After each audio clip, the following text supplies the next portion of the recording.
Thank you, Steve. Here's a question, trivia question. What's the one river east of Ohio in the United States, continental U.S.? The one river where an inundation flood study has been conducted? West of Ohio. Thank you. West of Ohio. Okay. Anybody guess?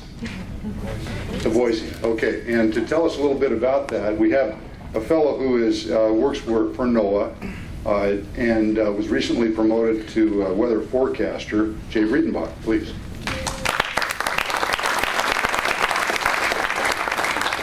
Thank you, Dave. Wanted to thank everybody for inviting me to speak to the group here today. Wanted to give you a little bit of a perspective on the role that the Weather Service plays in flooding. We're not going to regulate the river like the Army Corps of Engineers or the Bureau of Reclamation, but our main mission is protection of life and property. So if you have a river with no dams or regulation, in some ways our job is a little bit easier because we will run our hydrologic models. It takes into account the weather forecast, so what's the temperature going to be, how much snow is in the mountains, how much rain is going to fall. And we run that through our hydrology models and come up with a forecast river flow and river levels. And so we will issue flood warnings based on those forecasts. Here on the Boise River, maybe you think it's a little bit easier because we're going to be working closely with the other federal agencies, and they can tell us what the flow is going to be released from Lucky Peak Reservoir. Sometimes it's a little difficult to predict what people are going to do, but in some ways that makes the job a little bit better. One of the other important things that the National Weather Service does with regard to the Boise River and all rivers, we try to determine a flood stage.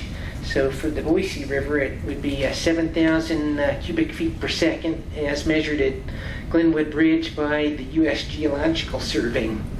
And so anytime the river is forecast to exceed that level, we're going to issue a flood warning. And so, for example, this year, we had flood warnings out for the Boise River. Typically, we try to get that out before the flooding occurs, and so in this case, we had the warnings out several days in advance of the flooding. The other thing that we do is we work very closely with the emergency management community. So here in Ada County, Doug Hardman is the county emergency manager, to look at, well, what are the impacts of the flooding when the river reaches a certain level. And so historically, that we have put that on our webpage in our flood warnings as a piece of text. So for example, at 7,000 cubic feet per second, that's just minor flooding. Some people may not think it's minor, but the impact statement that we put in the warning talked about flooding along the Greenbelt path and stuff like that, bank erosion. We were pretty sure that if the river got up to around 11,000 cubic feet per second, that water would start coming across Park Center Boulevard, right over here by the Red Robin, just up the street here, because that's an old floodway there. And so if the river ever got that high, our flood warning would talk about that before it happened so that the emergency management community could take action. So that's where we were up to this point. But in Boise, I find a remarkable collaborative spirit here. And so there are a number of things that fell into place here in Boise that really allowed us to take advantage of what I called some low-hanging fruit to really develop a picture of what that flooding would look like at really any given river level. And so in the National Weather Service, this idea of creating pictures of the flood before they happen really got underway after a couple of national disasters that happened mainly in the eastern United States. You may recall back in the year 2000, Hurricane Floyd came into the Carolinas, created disastrous flooding across the whole state. There were quite a few fatalities, a lot of damage. The Weather Service had good flood warnings out ahead of this. Many of the unregulated streams had record floods, but the emergency management community said, well, you told us there was going to be a big flood, but you didn't show us where it would be and what the impact would be. So that was some of the feedback we got after that flood. And so the state of North Carolina invested a lot of money to collect what's called LIDAR data over the whole state. They flew all of the major streams in the state with planes with a LIDAR instrument on there, and basically allowed them to define what the terrain looked like near the river. And then by running hydraulic models, you can determine where the water goes at different flows. Then in 2010, there was another big disaster. You may recall the disastrous flooding in Nashville, Tennessee in 2010. This was $1 billion flood. And you think about it, Nashville was a little bit like Boise, a beautiful river flowing through town, reservoirs upstream managed by the Army Corps of Engineers. I'm sure the people in the town felt pretty safe. But we think we can predict the weather pretty well, and hopefully we'll get a chance to talk a little bit more about weather prediction in the discussion portion. But they had about 3 days of just intense rain, and the headwaters above those reservoirs basically overwhelmed the reservoir's ability to contain the water. They had a disastrous flood. In fact, I might even have a picture I can show you of what that looked like. That's not so bad. That's the Boise River. These are some pictures of what Nashville looked like. And so, you see the water in the stadium. I hate to see Bronco Stadium look like that.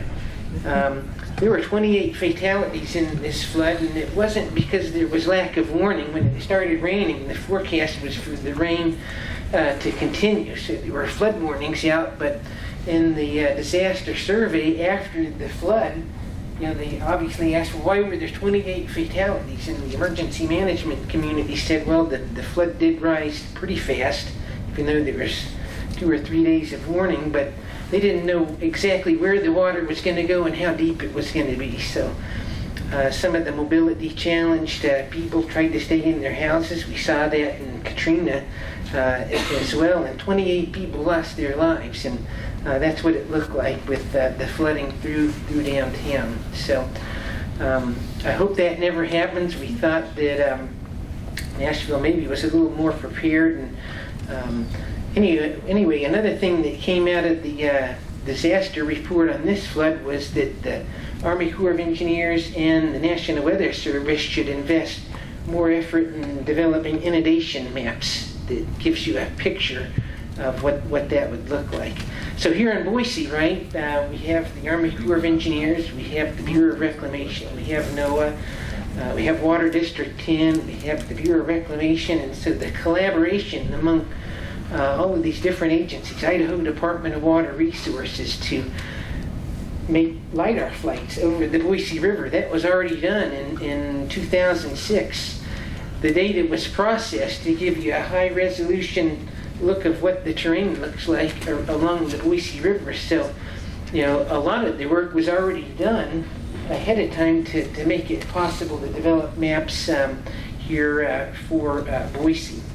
And so, you may have read in the Statesman back in June that we are unveiling that now for the Boise River. These are operational, and I'm going to give you a demonstration here in just a minute, and we'll go to some questions and discussion, I believe. But this really is a remarkable piece of technology. I'm going to show you how to get to this, and this is something that you can look at in your own house. It's on a public website, and it's a really, really powerful visualization tool that will basically let you see what the flood will look like before it happens at any given river flow that has been modeled. So let me close that down, and I'm going to bring up a website.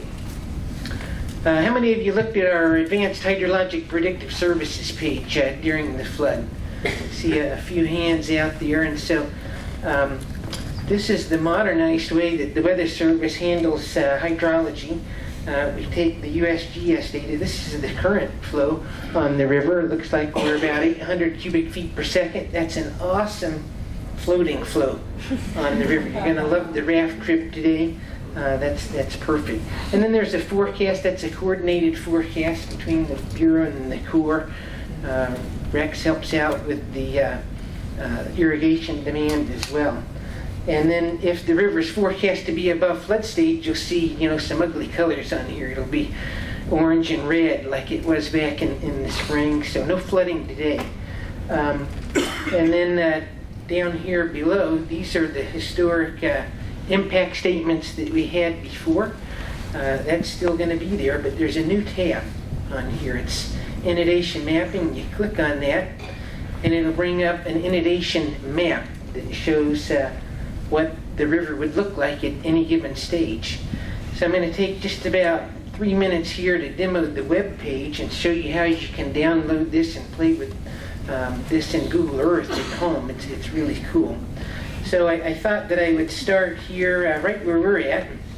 Let me go to a little bit lower flow. So this is 8,400 cubic feet per second on the map, and so to orient you just a little bit here, this is Park Center Boulevard. Here's Park Center Pond. We're right here in these buildings, I guess, is where the research park is. Here's the Boise River. Here's Boise State University with the blue turf. And so the reach that was modeled goes from Diversion Dam to the head of Eagle Island. That's where the modeling was conducted. So you can scan up and down the river, and at 8,400 cubic feet per second, sure enough, it shows the Greenbelt path flooded. If you zoom into that, a little bit of standing water in the parks. All in all, we got pretty lucky this year. Let me go back up here to the Park Center Boulevard area. But you might ask, well, what would happen if that rainstorm that Pat had talked about, what if we had had that additional inch with the reservoirs totally full and 150,000 extra acre feet coming into the reservoir? What would have happened? We would have had to let some more water out. And so the cool thing about this is it shows what would happen. So if we had gotten to 9,500 cubic feet per second in this area, still okay in this area, but it would have started spilling out on the north bank over there onto the golf course into Municipal Park. Still not much residential area impacted at that level, so still minor flooding. You can go up and downstream on the river to see what it would look like. Let me go back here again, but what if we had another inch of rain? What if even more rain had fallen? We had gotten up to 11,000 cubic feet per second. And look what the model shows. Just like we had been thinking with the emergency manager, the flood channel, the floodway here starts to be assessed, and the water begins to flow over Park Center Boulevard. It's color-coded, though. It shows that it's shallow water at that level.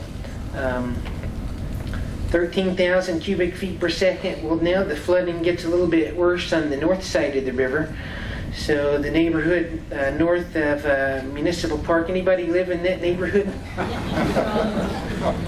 Mary McGowan, our state floodplain coordinator. She has flood insurance. Very good. So at 13,000, that's below the 100-year floodplain. That's right. That's below the FEMA maps. We're going to start having problems, and these maps will be able to show you the best estimate of where they're going to happen. It turns out there are some other things that can happen, like pit capture, that can change things around. But this is a really good estimate of what's going to happen. What if we got up to 15,000? Well, the flooding gets worse. I noticed down here that now at 15,000, the water's spilling out into Julia Davis Park. What's in Julia Davis Park? the zoo, so you better have a plan where you're going to put your animals. I used to joke about this, but it turns out in Duluth, Minnesota, they actually lost a bunch of animals in a flood this year. They didn't have a plan with what they were going to do with the animals. So, you know, you got to have a plan for the animals. I always say the giraffes will probably be okay, but the other animals, you better move them. What if it gets a little bit worse? There's 16,600. That's you know, what we call the 1% exceedance value, like Pat was talking about. That's what it would look like. So the flooding's worse in Julia Davis Park. The model shows that the water may actually start to encroach on Myrtle Street. So it's getting worse. There's Ann Morrison Park. That's pretty low lying. That would have quite a bit of water. Let's look at the area here. So there's more water now coming across Park Center Boulevard. Neat thing about this, I can see how deep the water is. I can click here on the map, and it says the water on Park Center Boulevard, right out in front of the parking lot here, would be between 1 and 3 feet deep. So still pretty shallow water, but it gets worse if you go higher. So at 20,000 cubic feet per second, now it's getting pretty deep on Park Center. Now the water's 7 to 9 feet deep there as it really starts to access the floodway. So this whole area near Park Center is going to have quite a bit of water. Fortunately, most of the buildings are a little higher, on higher ground. The LiDAR can see that. And then let me go to 20,000. What do you think Boise State looks like at 20,000? It's still okay. That's almost a levee between the river and the university, the main university at 20,000. But it would be brim full. Mostly it'd be spilling over into the lower ground in the park on the other side. It would almost be the front street. But keep in mind, what was the natural flow that Pat talked about? It was 26,000 CFS was the instantaneous flow. The cool thing about this model here, you can see, well, what would it look like if there were no reservoirs? Or what would it look like if there was so much rain coming in that you had to release 26,000? Actually, here's 23,900. It would come over the berm between the university and the river, and you're probably looking at $1 billion flood now if you look up and downstream on the river. And then it gets progressively worse as you get higher and higher. So this goes all the way up to 34,000 cubic feet per second. Garden City's interesting. Let me go back down. So Garden City starts to get into some trouble probably around 15,000. It's mainly shallow flooding. This is, we're looking at the Garden City area. Here's Veterans Parkway. 16,000, still mainly shallow water, but look at 20,000. Most of Garden City's in serious trouble. So I got about 1 minute left. So to find this website, just do a Google search for Boise River AHPS, and it'll take you right to that. You can also click on this download tab, and you can download the data. If you have GIS, you can put it in your ArcView and look at that. But now with Google Earth, you can download a KMZ file and play with it in Google Earth. So let me just show you this really quick. When you put the KMZ file in there, you can, let's look at the big flood, 34,000 cubic feet per second. And the neat thing about this is you can tilt it into 3 dimensions. I'm going to put 3-dimensional buildings on here, and here's the Park Center Bridge.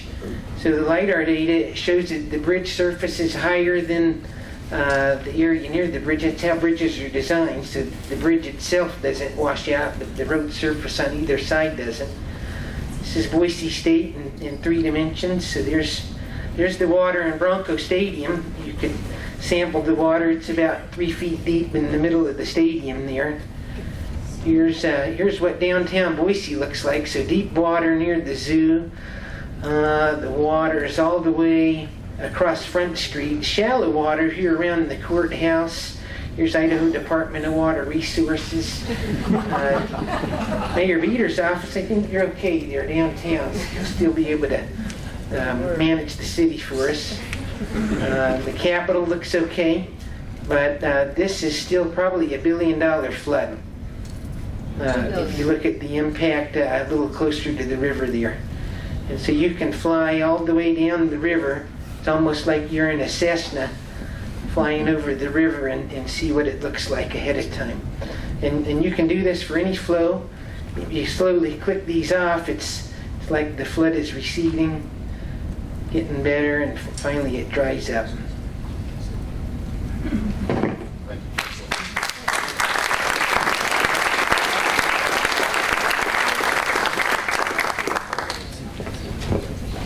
Thanks, Jay, and don't sit down, please come right up. We're going to just field questions from the audience at this point. So we can hear a little better, we'll use this microphone. So who wants to be first? All three panelists are fair game. Maria. Dave, I didn't hear the words climate change. Climate change. I gotta get the sensitive question. Well, the climate is warming. There is no doubt about that. It's, the Weather Service has a long record of observations. Actually, if you look at the history of this country, Thomas Jefferson actually was really big in collecting weather information, and some of that data actually forms the record for climate in the United States. We have cooperative observers that have maintained records for a long time. If you look at the data that we have now from an automated surface observing system, very high quality data network that all shows a long trend of warming. So the climate has warmed. Projections are it's probably going to continue. One of the things that we're seeing as a result of that is earlier runoff. For example, this year we were having the record heat at the end of April. That's a little earlier than normal. So the USGS, for example, has studied that too. So you see these shifts in when the peak runoff happens. So that could play a role in the way that we have to manage our reservoirs. It's hard to say if this area is going to have more precipitation or less precipitation if this trend continues, but even a shift towards an earlier runoff may change the way that we have to look at reservoir management. Maybe that's a perfect lead into Pat to following up. Thanks, Jason. Well, we did, the Bureau of Reclamation did a study, a climate change study on the Boise system, I don't know, 3 years ago. And there's good news and there's bad news. First, the good news. The good news was that we found the reservoirs filled better, despite the fact they drafted a lot deeper in September and October for irrigation because the stream flows are drying up, because nobody's irrigating and the reservoirs were in priority during the winter time when all this rain is happening and at 6,000 feet instead of snow. The reservoirs actually refilled pretty well, and some of the accounts like that we didn't expect, like the junior accounts in the reservoir system, the minimum in-stream flow account through Boise would actually fill up better in these climate change scenarios. The bad news is because there's more rain than snow, it's harder to forecast what's going to happen because the biggest component of the forecast is the snowpack, and so you gotta, and you also have to fill sooner. That was one of the problems last year. The system filled to within 120,000 acre feet of full by 1st of May. We still had 2 months left in flood season. We were, it was a nail biter, and you're gonna fill sooner in the future because there's just going to be less snowpack that will allow those rivers to keep flowing, in later June and July. So I would say, and the variability. One of the things that's coming out now is that there's going to be a lot more variability, a lot more big storms, and a lot more really, really dry periods. And we can't. Those are unforecastable. That storm last year wasn't really forecasted to be a big storm until a few days before it happened. It's not something you can really count on. So I think things will be more difficult reservoir operations-wise in the future. Okay, thanks, Pat. Other questions? Please, sir. Has there been any discussion on the effect of debris dams in these forecasts of what would happen? It's Mr. Sweet's specialty. I'm glad somebody asked that question. These models we see, here's the water going down the river, here's how it's filling up Boise State. We're all assuming that that's clear water out there. The floods are all clear water. There's nothing. These trees out here are all intact. That isn't going to happen. And what we see when the floods are occurring, it's the unknown. It's something that you're not anticipating. You're not anticipating a wall of a pit caving in and pulling the river one way. You're not anticipating debris hanging on the bridge. You block Glenwood by a 20% reduction, and you've got water to State Street and out to almost to Chinden, filling up those neighborhoods. So the flood district is, one of our functions is river maintenance, flood control, hooey. We're not going to have anything to do with flood control when the river gets up. We're going to stand at the bank and we're going to live with our past land use decisions out there while we watch people get wet. What flood control can do is do annual maintenance, and right now we're in front of the Corps with a 5-year plan for cleaning some of the river out and trying to do some of that maintenance. Public comment period is open, so we encourage you to go look there and make your comments. We can do the maintenance, but you can't stop the unpredictable. And when the flood comes, there's going to be water in a lot of places that these maps aren't showing, just because we can't predict those debris jams out there. Thanks, Steve. We had another question in the back, please. If you happen to have enough money for building any structure for flood control, what would be that in the future? Okay. The question is, where would funding be used if we had funding for flood control structures? Yeah. Oh, now are you speaking of upstream large control structures? Of any kind of protection to the city. Okay, let's hold that question for the third panel. That's a good question, and I think we'll be able to address that. Please, sir.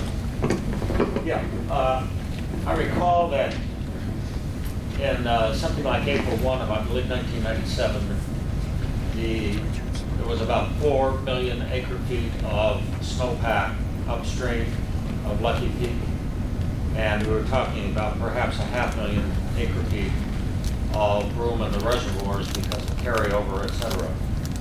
Would anyone care to talk about the scenario if late April, early May of '97, we had the kind of weather that we had, very warm weather we had this spring? It's Pat's special. Well, it's all hypothetical, but it would have been a big mess. That's for sure.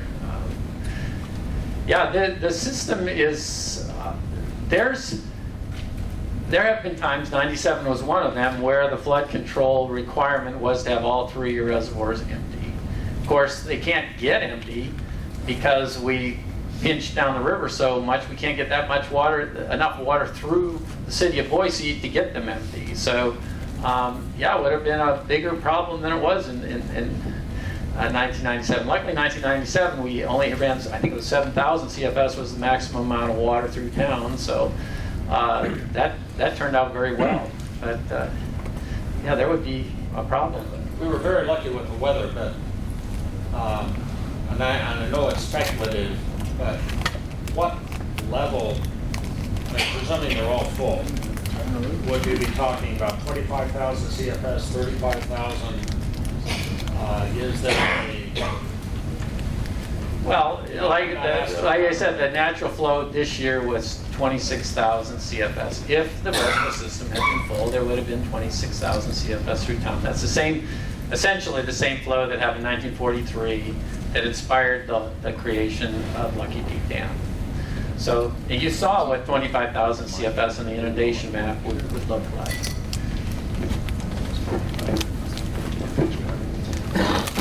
Do I know there are lots of questions. Okay, we'll take one more, Mike, and then okay, please. Great. Steve, you mentioned pit capture and the sewage treatment plant becoming inundated, and I think you're talking about these pits right behind you? Those are at the Whitewater Park. Okay. They would be, what you're talking is a mile or so downstream, 2 miles. Okay. Okay. I was hoping you can explain, but okay, thanks. Okay. I know we have questions, but I know from dress, which Steve is one of the guys who dress appropriately, he'll be on the float, and at least some of us will be on the float. So let's save that, and please help me thanking the panelists. Thank you.